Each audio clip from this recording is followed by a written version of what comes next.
Hello friends, welcome to my YouTube channel.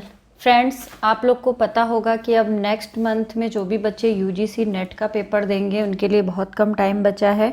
और जहाँ तक मुझे पता है तो इस बार 2 सेशन के एग्ज़ाम एक ही उस पे हो रहे हैं।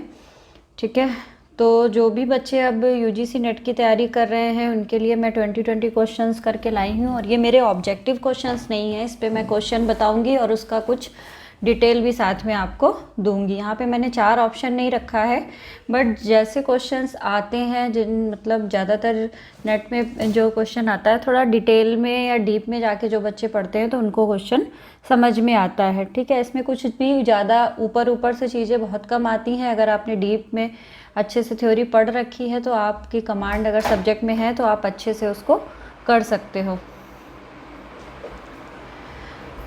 तो सबसे पहले पढ़ते हैं ब्लू।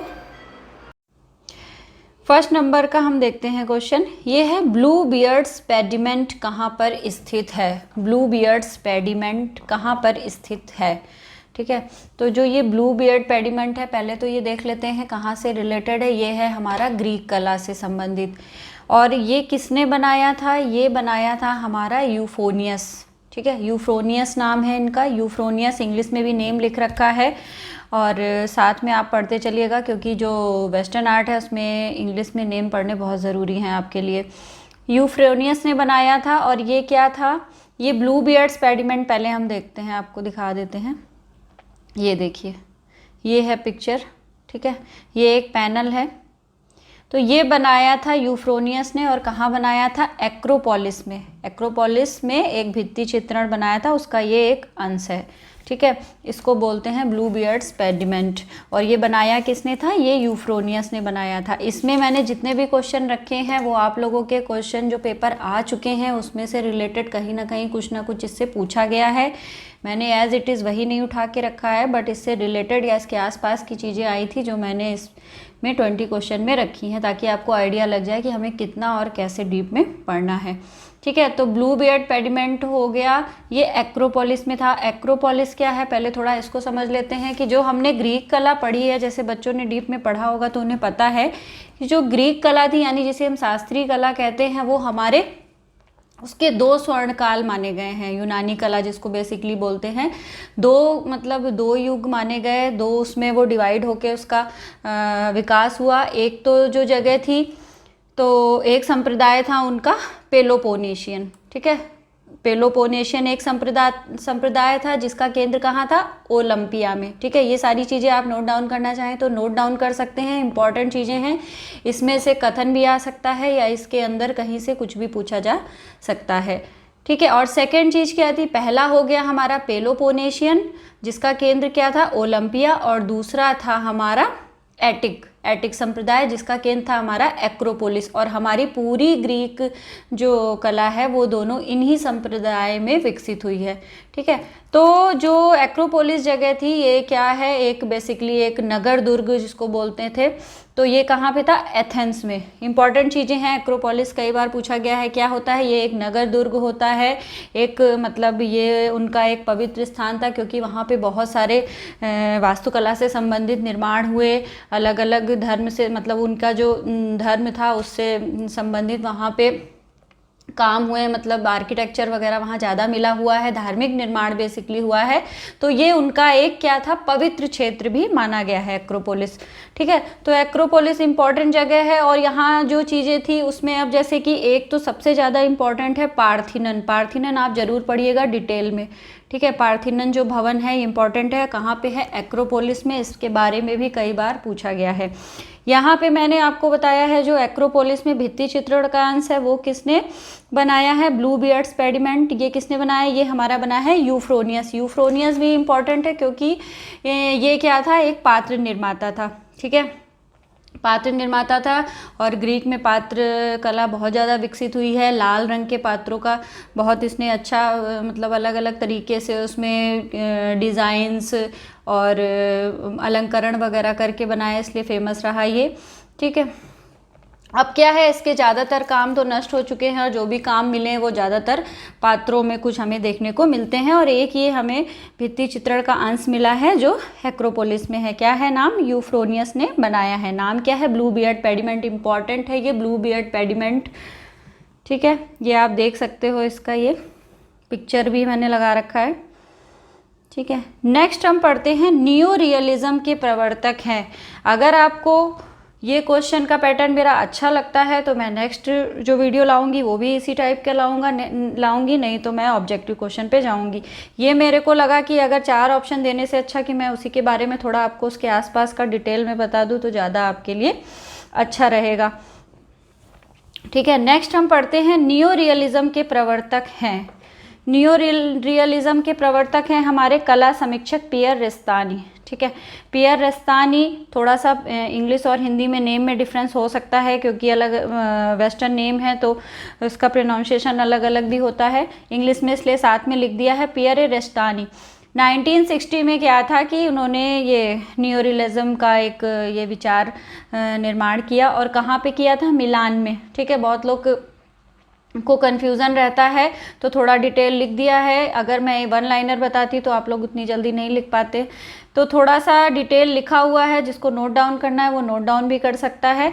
क्या था कि मिलान में ओपोलिनियर गैलरी है, ठीक है। इंपॉर्टेंट है ये भी, ओपोलिनियर। तो ये सारे जो टर्म्स होते हैं ये ध्यान से पढ़ते चलिएगा क्योंकि जो क्वेश्चन होते हैं इन्हीं छोटी छोटी चीज़ों से निकल के आता है। मिलान में थी ओपोलिनियर गैलरी, वहाँ पे एक शो हुआ। उसके दौरान एक और आर्टिस्ट वो है यवेस क्लेन, इंग्लिश में नाम देख लीजिएगा, यवेस क्लेन के साथ उन्होंने क्या किया था? नियो रियलिज्म एक शब्द को मतलब गढ़ा था। ये विचार था कि मतलब जो फ्रांसीसी और इतालवी के कलाकार हैं उनके समूहों का एकजुट था, उनके कलाकारों का एकजुट था, इसलिए इसका नाम आगे उन्होंने रखा था नियो रियलिज्म। नियो रियलिज्म में क्या था, थोड़ा इसको भी समझ लेते हैं। ये एक तरीके से जो मतलब अकादमिक शैली था उससे उसके विरोध में ये एक तरीके से उत्पन्न हुआ था, ठीक है। जो डेकोरेटिव थी चीज़ें, उनसे हट के जब काम करने की जो धारणा हुई थी, या जो हम मतलब एक तरीके से होता है ना वो अकादमिक शैली होती है, उससे हट के उसके विपरीत जाके काम करने वाले कलाकारों का जो समूह था, तब ये शब्द का चयन हुआ नियो रियलिज्म, ठीक है। नेक्स्ट हम देखते हैं एम्पाक्वेटाडो। एम्पाक्वेटाडो जिसको बोलते हैं पैकेजिंग, ठीक है। इसको किसकी रचना कृति की विशेषता है? ये है हमारे अमेरिकन कलाकार क्रिस्टो, ठीक है। अमेरिकन कलाकार हैं क्रिस्टो और उनकी वाइफ थी जीन क्लाइड, ठीक है। इन दोनों ने ही मिलके पैकेजिंग जिसको हम एम्पाक्वेटाडो, अगर एम्पाक्वेटाडो आता है या पैकेजिंग आता है, सेम चीज़ें हैं दोनों, तो इन्होंने ही इस चीज़ का वो किया था, स्टार्टिंग की थी। ये क्या था, इसको एक तरीके से पैक्ड आर्ट भी बोल सकते हैं। पैक्ड नहीं, कोई किसी चीज़ को पैक करते हैं, या लैंड आर्ट ये भी बोलते हैं, लैंड आर्ट। इन दोनों चीज़ों के लिए ये फेमस रहे हैं। इसमें क्या ये करते थे बेसिकली, अगर कोई भी मतलब जैसे कि कोई बिल्डिंग है या कोई जगह है, वहाँ उस चीज़ को ये पैक मीन्स डिफरेंट चीज़ों से पैक कर देते थे, या उसको अलग अलग कपड़ों से या वो जो पेपर्स होते हैं अलग अलग तरीके से उससे वो कवर्ड कर देते थे। इसलिए इस जो इनकी जो ये टेक्निक थी उसको पैक्ड आर्ट बोला गया है। और क्या था इनमें जो फेमस इनके काम थे वो भी देख लेते हैं। पेरिस में इन्होंने पोंट नेफ, बर्लिन में रेहस्टाग जैसे स्मारकों को लपेटना, या सेंट्रल पार्क को केसरिया रंग के कपड़ों से भरना, ठीक है। ये एग्जाम्पल है। अब देख लेते हैं कैसे सेंट्रल पार्क को केसरिया रंग के कपड़ों से, तो आपको आइडिया लग जाएगा। इसका एक पिक्चर मैंने लगाया है, ये देखिए कि जैसे पार्क है उसको एक जैसे कलर से, केसरिया रंग के कलर से एक उस पर उन्होंने कवर्ड कर दिया पूरे पार्क को।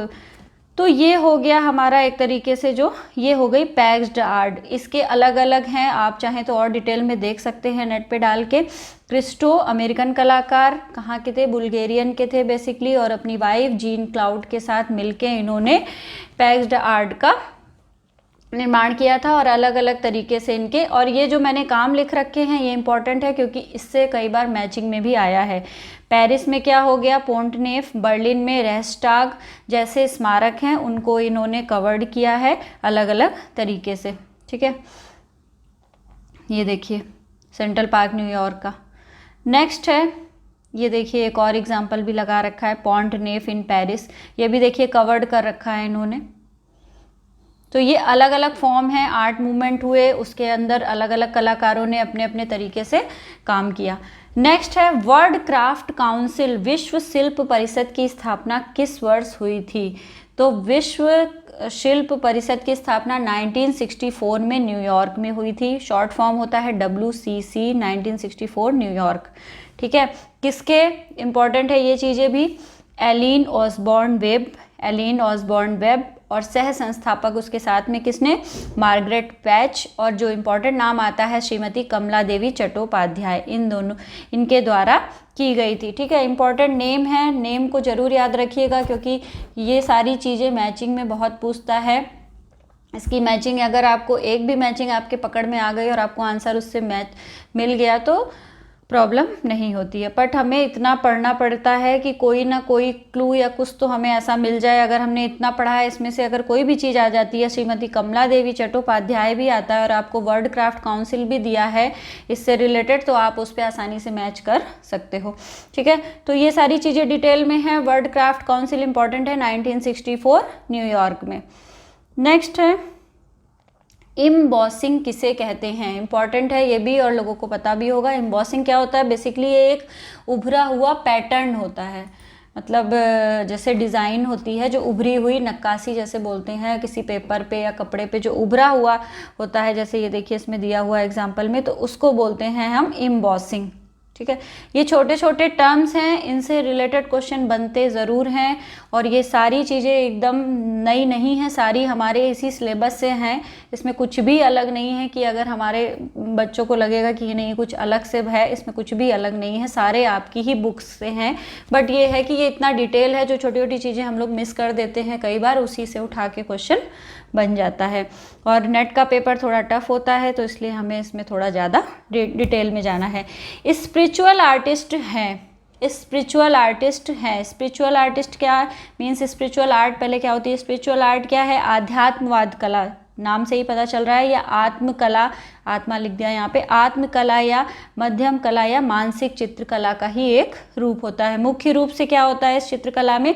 ये कहाँ से? आध्यात्मवाद, यानी स्पिरिचुअलिटी हो गई तो आध्यात्मवाद से प्रभावित होती है। और ये क्या होता है कि जो कला होती है उसमें बेसिकली क्या होता है, हम स्पिरिचुअलिटी को ही महत्व देते हुए, अपनी कलात्मक चेतना को ही महत्व देते हुए काम करते हैं। इसके लिए क्या था, ये जो अध्यात्म था उसने वासिली कांडिस्की, पियट मोंद्रियान, कासिमिर मालेविच और फ्रांसिस्को कुप्का की अमूर्त कला को भी प्रेरित किया। ठीक है, इन सब, यानी अगर ऐसे भी आता है कि इन कलाकारों ने किस कला से प्रेरित होकर काम किया या इनकी कला पे किसका प्रभाव पड़ा, तो स्पिरिचुअलिटी, स्पिरिचुअल आर्ट या आध्यात्म कला का। और इसके आर्टिस्ट कौन हैं? Georgian Houghton and Piet Mondrian. ठीक, नेक्स्ट हम देखते हैं इसामा नागुची। इसामा नागुची बहुत इंपॉर्टेंट है, इनके बारे पे बहुत बार आया हुआ है। ये बेसिकली कहाँ के थे? ये थे हमारे, मतलब इनका जो जन्म हुआ था वो अमेरिका में हुआ था, और ये अमेरिका में जन्म हुआ था, और इनके जो फादर थे वो एक जापानीज थे। तो ये एक प्रशंसित, मतलब जो इनकी बहुत ज़्यादा काम, बहुत की वजह से इन्हें फेम मिला, नेम मिला, तो क्या थे, ये एक प्रशंसित मूर्तिकार थे। इन्होंने अलग अलग तरीके से काम किया, जैसे इन्होंने क्या, मूर्तियाँ बनाई, जो उद्यान वगैरह होते थे उसको डेकोरेशन का काम, उसको उसका मतलब डिज़ाइन वगैरह बनाना, फर्नीचर, और जो डिज़ाइंस उसकी होती हैं, प्रकाश डिज़ाइन लिख दिया मैंने, जैसे इसको इंग्लिश में बोलेंगे अगर कि वो जो लैंप वगैरह होते हैं, लैंप नहीं, बड़े बड़े से लैंप होते हैं, उनकी डिज़ाइन अलग अलग डिफरेंट तरीके से, और फर्नीचर उनकी डिज़ाइन अच्छी तरीके से, या चीनी मिट्टी की चीज़ें, और सेट डिज़ाइन, सेट होते हैं जो नाटक के सेट होते हैं, उन सब का डिज़ाइन इन्होंने बनाया था और इम्पॉर्टेंट है इसामा नागुची। और इनके जो काम है इसमें ये देख लेते हैं हम, ये इम्पॉर्टेंट है, पहले आ चुका है ब्लैक सन, ये मैचिंग में आया हुआ है इसलिए मैंने इसको इसीलिए एग्जाम्पल पे इस पर लगाया हुआ है। इसके इनके और भी काम है, ठीक है। रेड क्यूब भी आप देख लीजिएगा, इनका रेड क्यूब इम्पॉर्टेंट है। स्काई गेट है, ठीक है। ब्लैक सन मैंने यहाँ पे लगा दिया है, तो ये इनका है। और कहाँ पे ये है, ये Asian Seattle Asian art museum में है, ठीक। 1968 में बनाया था ब्लैक सन। तो इसामा नागुची इम्पॉर्टेंट है आपके लिए, इसामा नागुची पढ़ लीजिएगा अच्छे से और ज़्यादा इनके बारे में डिटेल में। ये देखिए इनका। नेक्स्ट है monument of the third international कलाकार की अपूर्ण कृति है, मतलब monument of the third international, ठीक है। ये टाइटल है किस कलाकार की अपूर्ण कृति है। ये है हमारी व्लादिमीर टाटलिन, नाम सुना होगा आप लोगों ने, पढ़ा भी होगा। ये रशियन आर्टिस्ट हैं। 1970 में जो क्रांति हुई थी वहाँ की, उसके पश्चात पीटर्सबर्ग में एक टावर बनाने की योजना बनाई गई थी, ठीक है। एक टावर बनाने की योजना बनाई थी जो कम्युनिस्ट इंटरनेशनल अथवा इंटरनेशनल मुख्यालय के स्मारक के रूप में मतलब उसको बनाना था, किंतु क्या हुआ, ये पूरा नहीं हो सका। और किसका था ये, monument of the third international था हमारा व्लादिमीर टाटलिन का, ठीक है। इसे टाटलिन टावर या monument of the third international के नाम से जाना जाता है। दोनों नाम याद रखिएगा, टाटलिन टावर अगर पूछता है तो भी यही है। और ये देखिए, ये इसका डिज़ाइन उन्होंने बनाया था बट ये पूरा नहीं हो पाया। नेक्स्ट है, किस कलाकार ने अपने चित्र के ऊपरी भाग पर एक कील व उसकी परछाई चित्रित करके चित्र के दीवार पर टंगे होने का भ्रम उत्पन्न किया था, ठीक है। तो ये है हमारे जॉर्ज ब्राक। जॉर्ज ब्राक के बारे में आपको पता ही होगा, घनवाद से संबंधित कलाकार हैं। इन्होंने 1908 में अपना पहला घनवाद है, यहाँ धा हो गया है, घनवाद शैली का चित्र न्यूड वुमन बनाया था। और 1912 में इन्होंने फ्रूट डिश एंड ग्लास, इनका जो था वो पहला पेपर कोलाज था। ये चीज़ें पूछी जाती हैं कि फर्स्ट कोलाज कौन सा था इनका, या फर्स्ट घनवाद शैली का चित्र कौन सा था, तो ये आप ध्यान से देख लीजिएगा। जो पहला कोलाज था वो था हमारा फ्रूट डिश एंड ग्लास, और जो पहला चित्र था वो न्यूड वुमन घनवाद शैली का। नेक्स्ट है हमारा पास विद कैप, ठीक है। पास विद कैप कलाकार की रचना कृति है। पास विद कैप ये है हमारी पाब्लो पिकासो की, ठीक है। पाब्लो पिकासो के द्वारा ये क्रीम वॉव कलर होता है, क्रीम वॉव पेपर पर ब्लैक इंक से एक लिथोग्राफ है, ठीक है। तो पिकासो के जो लिथोग्राफ्स हैं उनकी मूर्तियां हैं, तो बहुत सारे नाम हैं उनके, बट एक रीडिंग आप ज़रूर लगा लीजिएगा क्योंकि इस तरीके से कई बार आता है और हमें पता नहीं होता है कि ये पिकासो का ही है या ब्राक का है, क्योंकि हम तो इतने अच्छे से ऑलरेडी उनको पढ़ते हैं, कई चीज़ें कई बार मिस हो जाती हैं। तो उनके लिथोग्राफ जो प्रिंट हैं या उनकी जो मूर्तियां हैं उन सब के बारे में एक बार आप नाम ज़रूर देख लीजिएगा। ये देखिए, ये लगा रखा है मैंने इसका प्रिंट। नेक्स्ट है गॉज का प्रयोग होता है। ये टेक्निकल टर्म्स हैं, बहुत ज़्यादा आता है टेक्निकल टर्म से, बेसिकली ग्राफिक्स से, स्कल्पचर से, जो भी उसके टूल्स होते हैं, जो भी यूज़ किए जाते हैं टूल्स, उसके बारे में नाम ज़रूर पता होने चाहिए। क्योंकि अगर आपको नाम पता है और उसका मतलब कुछ भी उससे रिलेटेड पता है तो आप आंसर लगा सकते हो। गॉज का प्रयोग होता है। गॉज क्या होता है, एक बेसिकली एक छेनी का ही रूप होता है, इसको क्या, जिसमें काटने का किनारा एक आगे से ना मुड़ा हुआ होता है, कि मुड़ा होता है, जिसकी वजह से जो मतलब एक्स्ट्रा जो लकड़ी होती है उसको हम हटा देते हैं। विशेष रूप से एक सपाट सतह से, जहाँ एक सपाट छेनी के मतलब जैसे डिज़ाइन बनाया और वहाँ पे अगर फंसा हुआ है लकड़ी का जो एक्स्ट्रा चीज़ होती है, तो छेनी की जैसा होता है ना, तो वो आगे से अगर मुड़ा होता है तो आप उसको उस पर पुश करके निकाल के हटा सकते हो एक्स्ट्रा। तो ये देखिए ऐसा होता है इस टाइप से, ठीक है। तो ये इम्पॉर्टेंट है, गॉज का प्रयोग होता है। नेक्स्ट है मोन्टाज किससे संबंधित है। तो मोन्टाज होता है, ये एक फिल्म एडिटिंग की टेक्निक होती है, ठीक है। एनिमेशन से रिलेटेड भी बहुत सारे क्वेश्चन आते हैं, उनकी क्या क्या टेक्निक होती हैं उनको सीक्वेंस में मिलाने के लिए। और मतलब जो कई बार ऐसे भी आता है ना कि मोन्टाज किससे संबंधित है या कंप्यूटर से संबंधित क्या है, ऐसे अलग अलग टर्म्स में इसको पूछा जाता है, ठीक है। ये एडिटिंग का ही एक वो होता है, पार्ट होता है फिल्म मेकिंग में। अगर फिल्म मेकिंग भी ऑप्शन आता है तो आप इसको लगा सकते हो, ठीक है। नेक्स्ट है कैरोल समर्स। कैरोल समर्स प्रसिद्ध हैं, ठीक है। कैरोल समर्स थे हमारे एक अमेरिकी प्रिंट मेकर। मैं बार बार आपको ये चीज़ रिपीट कर रही हूँ कि ये इसमें से कुछ भी अलग से नहीं है। जितने ये मैंने 20 क्वेश्चन बनाए हैं ये ऑलरेडी यूजीसी नेट में कहीं ना कहीं इनसे रिलेटेड कुछ क्वेश्चन आए हुए हैं, ठीक है। तो कैरोल समर्स क्या है, हमारे अमेरिकी प्रिंट मेकर हैं, अमेरिकी प्रिंट मेकर थे। और इन्होंने क्या किया, मतलब ये किस काम के लिए, ये वुड कट का बहुत ज़्यादा फेमस था, इस वजह से ये बहुत ज़्यादा इनका नाम था। कैरोल समर्स क्या थे, अमेरिकी प्रिंट मेकर थे। सॉरी,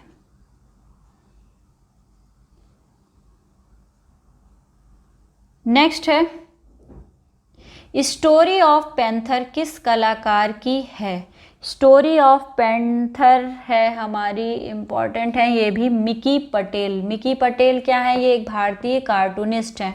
इनके बारे में भी कई बार पूछा गया है, इनको कई बार मैचिंग में पूछा गया है कि भारतीय कार्टूनिस्ट हैं और मतलब जो बुक्स होती हैं और पत्रिकाएं होती हैं उसमें इलस्ट्रेशन का काम करते हैं और डिज़ाइनर का काम करते हैं, ठीक है। तो मिकी पटेल इंपॉर्टेंट है, स्टोरी ऑफ पैंथर है इनका।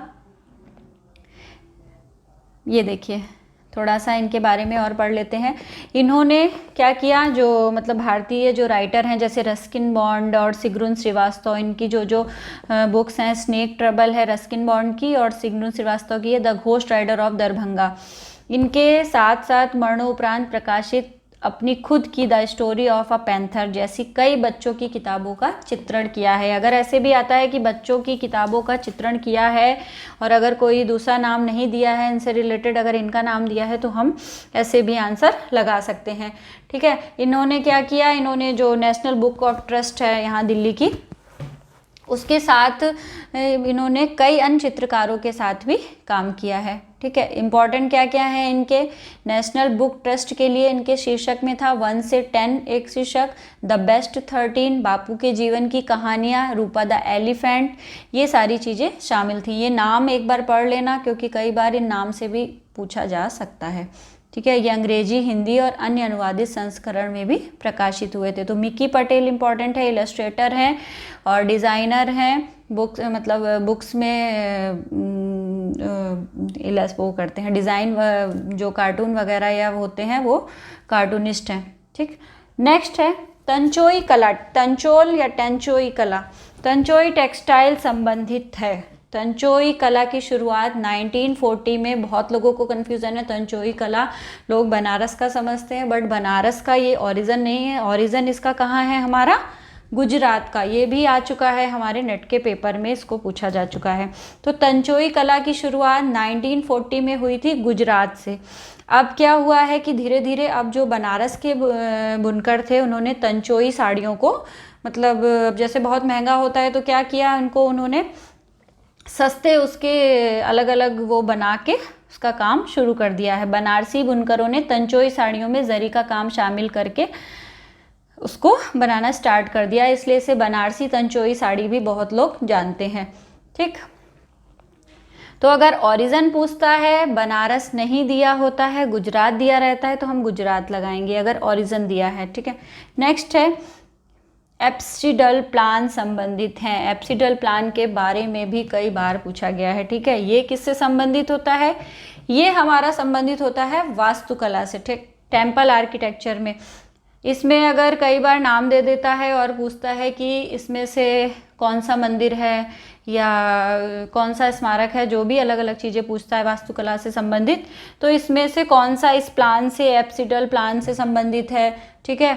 और जैसे ये देखिए इस टाइप का कुछ होता है, तो जो बादामी का आईहोल टेम्पल है वो इसी उस पे बना हुआ है एप्सिडल प्लान पे। और जो नकुल सहदेव व्रत है, इंपॉर्टेंट है, एक बार पूछा जा चुका है। नकुल सहदेव व्रत जो आपने पढ़ा होगा, वो पल्लव काल की जो कला है जो पंच पांडव रथ के नाम से फेमस है वहाँ पे, उसका जो नकुल सहदेव व्रत है वो भी इसी तरीके से बना है और उस पर क्वेश्चन पूछा गया है।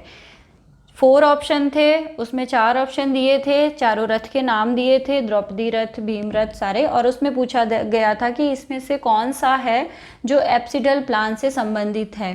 ठीक है, तो बादामी का आई होल तो हमें पता है, वो इसी तरीके से बना है, बट नकुल सहदेव जो है वो भी आप एक बार चाहे तो देख सकते हो, वो भी इसी प्लान पे बना है। तो इस टाइप का जो आर्किटेक्चर होता है, डिज़ाइन होता है, उसको बोलते हैं हम एप्सिडल प्लान। ठीक है, रिगिंग क्या होता है? रिगिंग क्या होता है? ये एनिमेशन की एक प्रक्रिया होती है।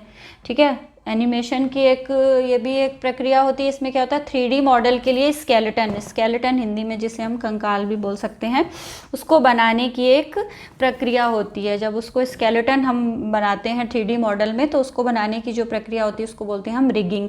और ये मतलब जब स्केलेटन बना ताकि वो आगे मूव कर सके 3D मॉडल में। ठीक, नेक्स्ट है पेपर मार्बलिंग क्या है? पेपर मार्बलिंग क्या होता है? पेपर मार्बलिंग होता है एक हमारी मतलब एक तरीके से वेट जो सरफेस होता है, जो जली सतह होती है, गीली सतह होती है, उसमें डिज़ाइन की एक विधि होती है जो चिकने संगमरमर या अन्य प्रकार के पत्थर के समान पैटर्न तैयार कर सकती है। देखिए इस तरीके से कुछ होता है। ठीक है, अगर हमें थोड़ा थोड़ा भी पता है चीज़ों के बारे में, अगर हमें मार्बलिंग भी पता है, पेपर मार्बलिंग भी पता है, नाम से भी कुछ समझ में आ जाता है कई बार, तो हमने अगर 1-2 लाइन भी उसके बारे में पढ़ लिया है, 1 लाइनर भी पढ़ लिया है, तो कोई बहुत ज़्यादा डिटेल में तो आता नहीं है कि पूरा उसका लिखना है। हमें पहले आते थे वो क्वेश्चन, हमें अगर 1 लाइन में भी उसका कुछ भी पता है तो हम उसका आंसर लगा लेते हैं। ठीक है, तो मार्बलिंग हो गया, पेपर मार्बलिंग जलही सतह डिज़ाइन की एक टेक्निक होती, विधि होती है जो चिकने संगमरमर या अन्य प्रकार के पत्थर के समान पैटर्न तैयार कर सकती है। नेक्स्ट है हमारा फिलॉसफी इन अ न्यू की पुस्तक के लेखक कौन है? फिलॉसफी इन अ न्यू की है हमारे जो अमेरिकी दार्शनिक सुजैन कैथरीन लैंगर। ठीक है, ये एक लेडी थी, बहुत लोग कंफ्यूज रहते हैं। ठीक है, ये एक लेडी थी, अमेरिकी दार्शनिक, लेखिका और शिक्षिका थी। मन पर कला के प्रभाव पर अपने सिद्धांतों के लिए जानी जाती हैं। अगर ऐसे पूछता है मन पर कला का प्रभाव सिद्धांत किसका है, तो सुजैन लैंगर का है। अमेरिकी इतिहास की पहली महिला थी। ठीक है, ये भी ध्यान रखिएगा कि अमेरिकन हिस्ट्री में ये फर्स्ट लेडी थी जिन्हें दर्शन शास्त्र में अकादमिक करियर हासिल किया था, और पहली महिला थी जिन्हें एक अमेरिकी दार्शनिक के रूप में लोकप्रिय और पेशेवर रूप से पहचाना गया है। तो हमें 2-3 क्वेश्चन यही मिल गए कि अगर पूछता है कि अमेरिकी पहली महिला दार्शनिक कौन थी, ठीक है, सौंदर्य शास्त्र से संबंधित है ये क्वेश्चन, तो हमारी सुजैन लैंगर। ठीक, नेक्स्ट है लैंगर को उनकी 1942 की पुस्तक फिलॉसफी इन अ न्यू की, जो मैंने अभी लिखा है फिलॉसफी इन अ न्यू की के लिए जाना जाता है, और इन्हें 1960 में American academy of arts and sciences का फेलो भी चुना गया। नेक्स्ट है ल्यूम्ब्रे ब्रदर्स। ठीक है, ल्यूम ब्रदर्स या लूम ब्रदर्स संबंधित हैं, ये भी आ चुका है हमारे नेट के पेपर में, और ये हमारा मैचिंग में आ चुका है। ये हमारे फ्रांसीसी आविष्कारक और फोटोग्राफिक जो उपकरण होते हैं, इक्विपमेंट्स होते हैं जो फोटोग्राफी से संबंधित उपकरणों के अग्रणी निर्माता थे, जिन्होंने सिनेमेटोग्राफ नामक एक प्रारंभिक मोशन पिक्चर कैमरा और प्रोजेक्टर तैयार किया था। ठीक है, ये ब्रदर्स यानी 2 लोग हैं, ल्यूम ब्रदर्स। ठीक, ये ल्यूम ब्रदर्स के नाम से फेमस है, फ्रांसीसी आविष्कारक हैं। ठीक है, अगर मतलब इनकेस अगर नाम भी अलग अलग पूछता है तो एक थे ऑगस्ट ल्यूमियर, ठीक है, और दूसरे थे हमारे लुइस लूमियर। ठीक है, अगस्त ल्यूमियर या लूमियर, और दूसरे थे हमारे लुइस लूमियर। तो अगर ऐसे भी आता है अलग अलग इंडिविजुअल भी, तो हमें पता है, ये हमने पढ़ रखा है, ल्यूम ब्रदर्स हैं, और क्या है, फ्रांसीसी आविष्कारक किस चीज़ के, जो फोटोग्राफी उपकरण के जो इक्विपमेंट थे उसके लिए, और सिनेमेटोग्राफ नामक एक जो मोशन पिक्चर कैमरा है उसका इन्होंने निर्माण किया था। तो ये इंपॉर्टेंट चीज़ें हैं हमारी, और आज के मेरे ये 20 क्वेश्चन पूरे हुए। अगर आपको मेरा ये पैटर्न अच्छा लगता है तो मुझे कमेंट्स करके बताइएगा, क्योंकि आई थिंक इससे मुझे ज़्यादा चीज़ें आपको बताने में आसानी रहती है। 4 ऑप्शन में थोड़ा सा टाइम भी वेस्ट होता है, बनाने में भी ज़्यादा टाइम लग जाता है, बट अगर ऐसे हम डिटेल में पढ़ते हैं तो आई थिंक जो यूजीसी नेट की तैयारी कर रहे हैं, बेसिकली जो जेआरएफ वगैरह के लिए तैयारी कर रहे हैं, उनके लिए ये पैटर्न सही रहेगा। बाकी आप मुझे कमेंट्स करके बताइएगा, मैं ऐसे ही और क्वेश्चन आपके लिए अलग अलग टर्मोलॉजी जो होती है जिससे क्वेश्चन बनता है, और मैं पेपर से देख के उसको मैंने बनाया है अलग अलग तरीके से, इसीलिए थोड़ा टाइम भी लग गया। तो अगर आपको मेरा ये पैटर्न पसंद आता है तो मुझे कमेंट्स करके ज़रूर बताइएगा, अदरवाइज़ मैं और दूसरी तरह कोशिश करूँगी कि आपको और ज़्यादा से ज़्यादा अच्छी तरीके से कैसे बताया जा सके। तो फ्रेंड्स, आपको मेरा वीडियो कैसा लगा मुझे कमेंट्स करके ज़रूर बताइएगा। मिलते हैं अब अपने नेक्स्ट वीडियो में, तब तक के लिए बाय बाय।